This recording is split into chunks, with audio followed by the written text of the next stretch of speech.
The wedding dress of Princess Louise. Princess Louise was the 6th child and 4th daughter of Queen Victoria and Prince Albert. In her public life, she advocated ardently for the arts, advanced education, and the feminist movement. She played a pivotal role in championing the Edinburgh College of Domestic Science, which later evolved into Queen Margaret University, serving as its inaugural patron from 1891 until 1939. Her formative years were spent traversing among the various royal residences alongside her family. Upon her father's demise in December 1861, the court entered a prolonged period of mourning, to which Louise gradually grew indifferent. Proficient in sculpture and artistry, several of her sculptural work endure to this day. She also aligned herself with the feminist cause, corresponding with Josephine Butler and paying visits to Elizabeth Garrett.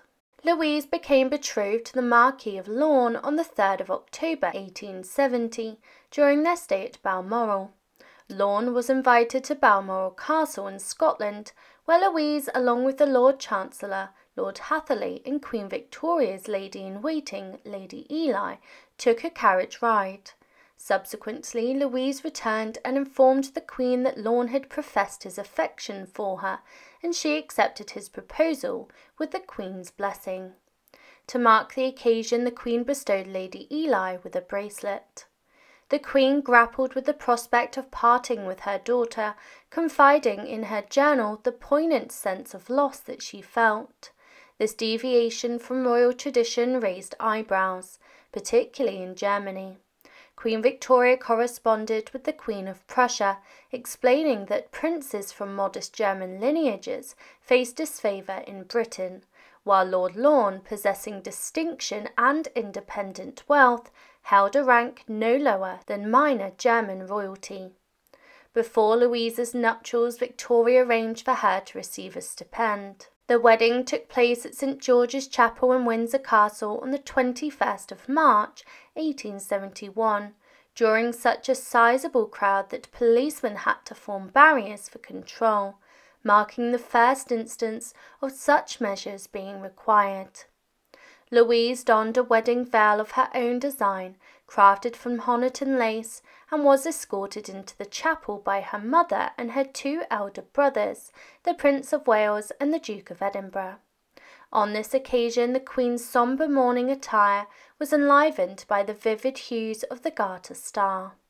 Post-ceremony, the Queen bestowed a kiss upon Louise, and Lorne, now part of the royal fold, yet still a subject, kissed the Queen's hand. The newlyweds embarked on the journey to Claremont in Surrey for their honeymoon, albeit hindered by attendants who accompanied them.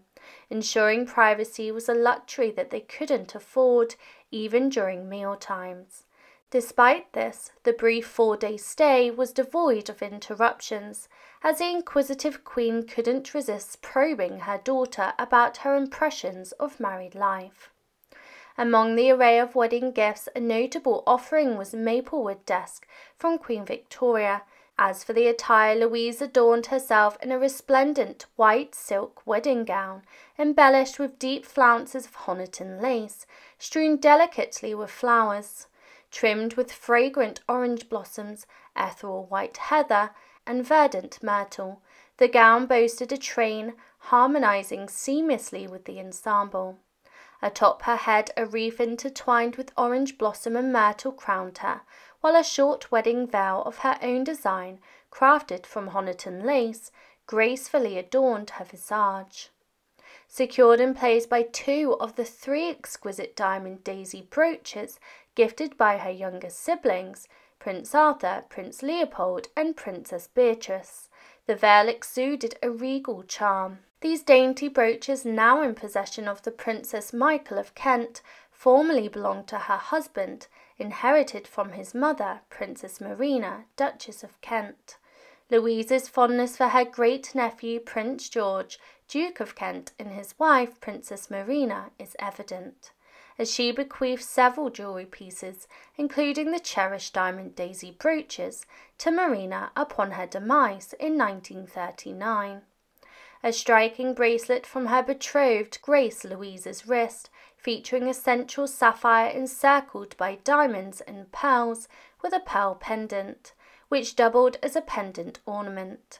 Adorning her neck was a diamond necklace showcasing the pendant prominently, a sight immortalized in her wedding photographs.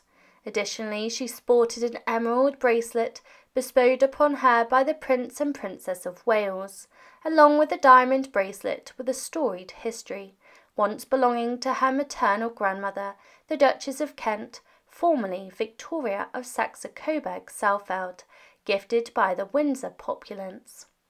While Lorne's male relative donned kilts fashioned from the Campbell tartan, he opted for the uniform of the Royal Argyllshire Artillery Volunteers, adding a touch of military flair to the occasion. The bridesmaids, resplendent in their attire, donned dresses crafted from white grey silk, adorned with satin trimmings, and embellished with delicate gossamer tunics adorned with cerise roses, white heather, and sand ivy.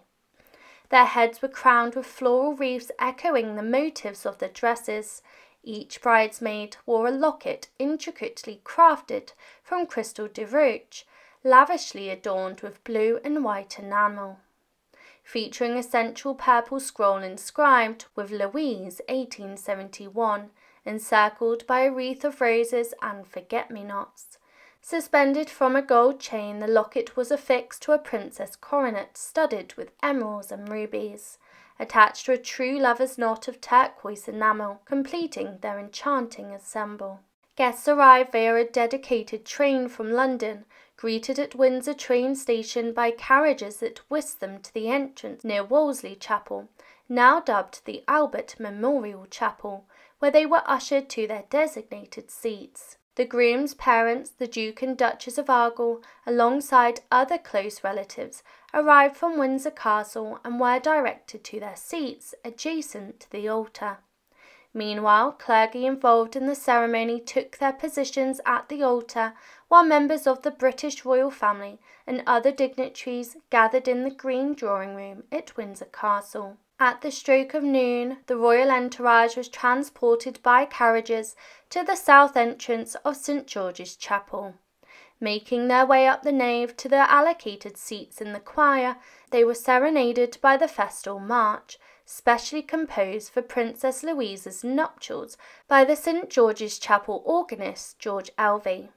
The bridegroom, accompanied by two supporters, arrived from Windsor Castle and was led into the Bray Chapel. Once all royalty had taken their places, Lorne was escorted to his spot near the altar, set to the backdrop of Handel's March, resonating from the organ. Meanwhile, the bridesmaids congregated at the west door at St George's Chapel, awaiting the bride's arrival. At 12:15 p.m, Princess Louise, flanked by her supporters, including her mother Queen Victoria, her brother the Prince of Wales, and her paternal uncle Ernest II, Duke of Saxe-Coburg and Gotha, along with their respective attendants, departed Windsor Castle in carriages for the short journey to West Door at St James's Chapel.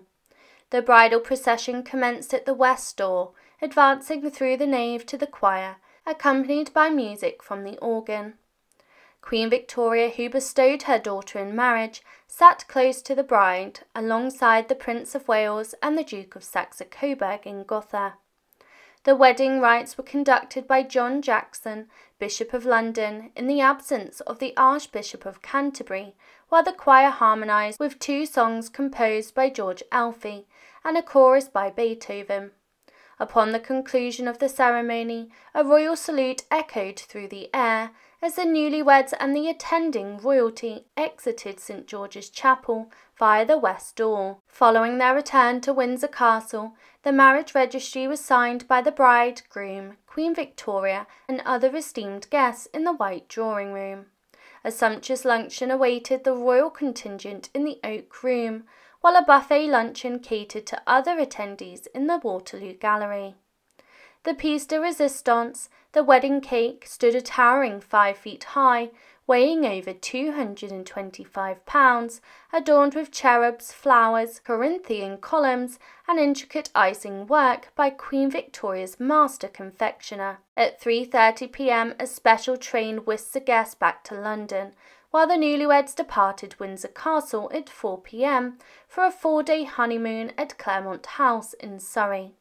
Attended by Lady Jane Spencer, Baroness Churchill, and Colonel George Conyngham, Earl of Mount Charles.